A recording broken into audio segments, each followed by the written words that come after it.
hab ze khus oy oy oy have don escalo dom escalo dom oy oy le khavze. תראו אחים יקרים, כמה אדם צריך להמריא עם השכל ולחשוב בצורה נכונה. הרי ראינו את זה כבר בתחילת הבריאה של בורא העולמים.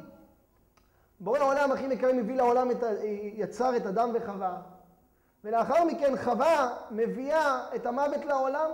בורא עולם אומר לאדם וחווה, אם תאכלו מעץ הדעת, מותו מותון. ואז חווה אוכלת מעץ הדעת, ולא רק שהיא אוכלת, היא מפתה ומשכנעת את אדם הראשון שיאכל. ואז מגיע המוות לעולם. הקדוש ברוך הוא אומר, כיוון שאכלתם, מעכשיו יהיה מוות. אם לא היו אוכלים, לא היה בתי קברות, לא היה מוות. עכשיו אדם הראשון צריך לקרוא לאשתו בשם. איך אני אקרא לה בשם? איך הוא קורא לה? כתוב בתורה? חווה. למה חווה? אם כל חי. שואלים רבותינו, מחילה אדם הראשון, אשתך הביאה המוות לעולם. צריך לקרוא לה חברה קדישה, האוטו השחור. למה לקרוא לה חיים? הוא קרא לה חיים שלי, אם כל חי. החיים של העולם זאת את. למה? כי ממך יצא כל העולם. אבל שנייה, תסתכל על הצד השני, הרי היא הביאה מוות לעולם. היא הביאה את כל המוות לעולם, היא שכנעה אותך לאכול, ואתה אכלת, וכתוצאה מזה הגיע המוות לעולם. אומרים רבותינו, אדם ראשון היה אדם גדול. יציר כפיו של בורא העולמים אומר כך. נכון, היא הביאה מוות לעולם. אבל אני מסתכל על עוד צד. על מה אני מסתכל? מה היא עתידה להביא לעולם? גם חיים. האדם הראשון מלמד אותנו.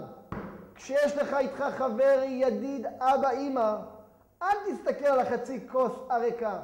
תסתכל על החצי כוס המלאה, היא הופכת להביא מוות לעולם, אבל היא גם תביא חיים לעולם. לכן אם כל חי, האמא של כל העולם, של כל החיים. וגם בורא העולם מסתכל ככה, אחים יקרים. ואני אראה לכם איפה. הרי ידוע, משה רבנו עליו השלום באחד מן הימים רואה שלוקחים תינוק במצרים ושמים אותו איפה? על הלבנים. ואז משה רבנו צועק לבורא עולם, בורא עולם, למה? ואז בורא עולם אומר, אתה יודע מה קראת את זה? תגדל אותו. משה רבנו מגדל את הילד הזה וקורא לו מיכה. ואנחנו יודעים שמיכה הזה עשה את העוון החמור ביותר עלי אדמות. מה קרה עם המיכה? יום אחד שמשה רבנו הלך להוציא את יוסף ממצרים, אומרת הגמרא בסוטה בדף י"ג, הוא לא יודע איפה נמצא יוסף, ואז הוא מחפש, ובסוף מגלים לו, שרח בת אשר מגלה לו, שהוא נמצא בתוך המים בנילוס למטה, למטה, למטה, עם שרשראות של ברזל. איך אפשר להוציא אותו? משה רבנו זורק טס ועם שם קדוש, ואז מבצבץ ארונו של יוסף, ומשה רבנו נכנס, לוקח את יוסף להיקבר בארץ ישראל. אבל מיכה שהיה ליד משה רבנו לוקח את השם הקדוש ושם את זה אצלו בכיס. מיכה, הילד שמשה רבנו גידל. ואז אחים יקרים, מה קורה עם המיכה הזה? כשערב רב עושים את העגל, איך פתאום העגל קיבל חיים? פתאום העגל התחיל לדבר? מיכה זורק את השם הקדוש ונותן חיים לעגל. אז רגע, איך המיכה הזה לא מת? איך המיכה הזה לא מת? עשה את העוון החמור ביותר עלי אדמות. הוא הביא את חטא העגל, שכתוב בגמרא שזה העוון החמור ביותר עלי אדמות שעם ישראל חטא, שעשו את העגל. אומרים רבותינו, המלאכים קטרגו ואמרו לבורא עולם, מה אתה משאיר את הדבר הזה בעולם, את המיכה הזה?